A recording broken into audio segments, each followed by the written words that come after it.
Alright, so we're back on the old E-train, and Twiggy's like, wow, Starlight, I'm so excited to go to the Crystal Empire and visit my brother Shining Armor and his wife Princess Cadence. And I can't wait to see my niece Flurryheart, who is also their daughter. And Gloomy's like, dude, why are you talking to me like I had a stroke recently? Then she notices this handsome, mysterious gentleman riding with them, and she's like, hey bro, what's up? You looking for a good time? What do you say we turn this boring train ride into a nice little cruise? Don't worry about my friend, she loves to watch. God damn it, Starlight, it's me, Spike. Oh, I know it is.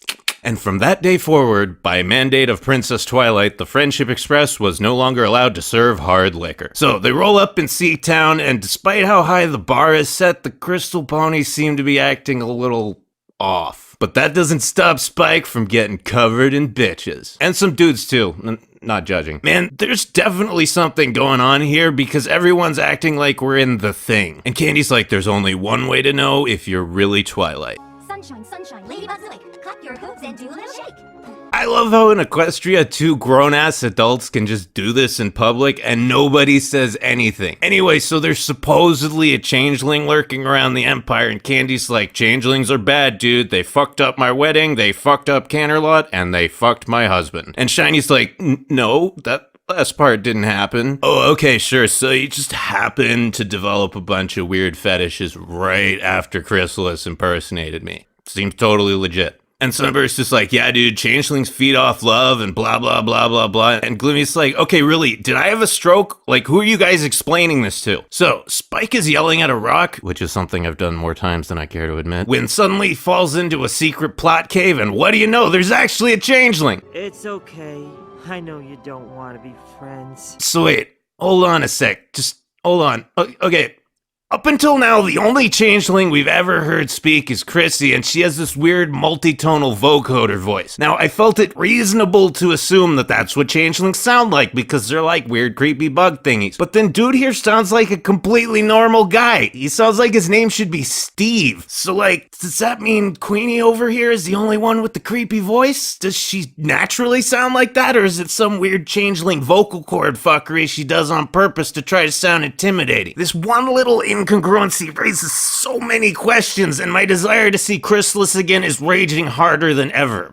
I'm not even building up to a joke here, I just want to know.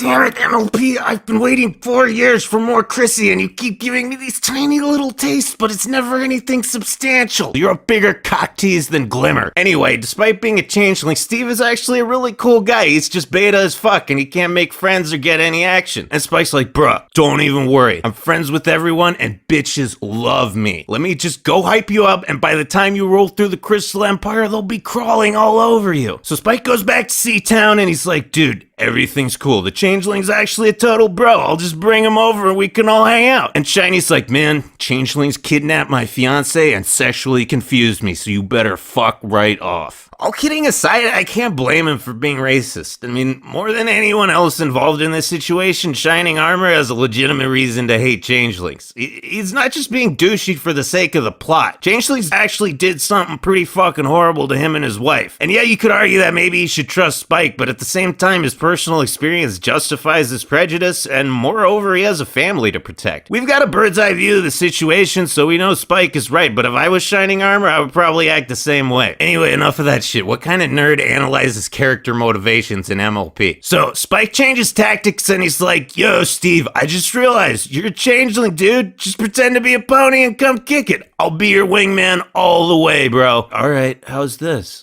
Couldn't you look a little more manly? I could, but it feels disingenuous. No offense, dude, but you're kind of a huge puss. So, they go downtown and Spike shows Steve how to have the bants and chat up the hotties. And Candy's like, hey, new guy, you seem cool. Go ahead and touch my kid. It's not weird unless you make it. Unfortunately, Steve makes it really fucking weird. And just when he needs a homie to get his back the most, Spike bitches out. And that's when our little dragon bro suffers another one of those cruel epiphanies that we jokingly call life lessons. Other people's respect doesn't mean anything if you know you're an asshole, and even if standing up for a friend might mean ruining your life, it's still better than hating yourself. So he's like, dude, Steve, I fucked up. Nah, man, it's cool. I'll just stay in this cave and jack off forever. Nah, man, I can't let you do that. If you're gonna stay in one room and masturbate for the rest of your life, you might as well kill yourself. So they go back to see the dudes and everyone's like, hey, it's that guy. Fuck that guy. And Spike's like, nah, dude. Fuck me. I thought I was a cool guy just because I was popular, and I got so drunk on all this crystal puss that I let my homeboy down. Steve is my friend, and if you don't like him,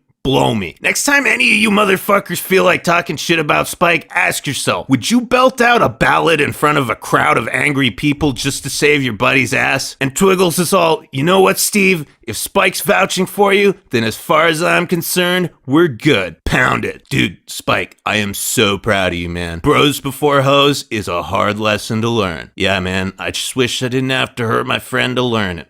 Don't be too hard on yourself, dude. He's happy, so no harm, no foul. I mean, it's not like you started fucking his brother and then didn't tell him about it till the wedding. Now, if you did something like that, then yeah, he'd probably secretly hate you forever, but like, who would be that much of a tool?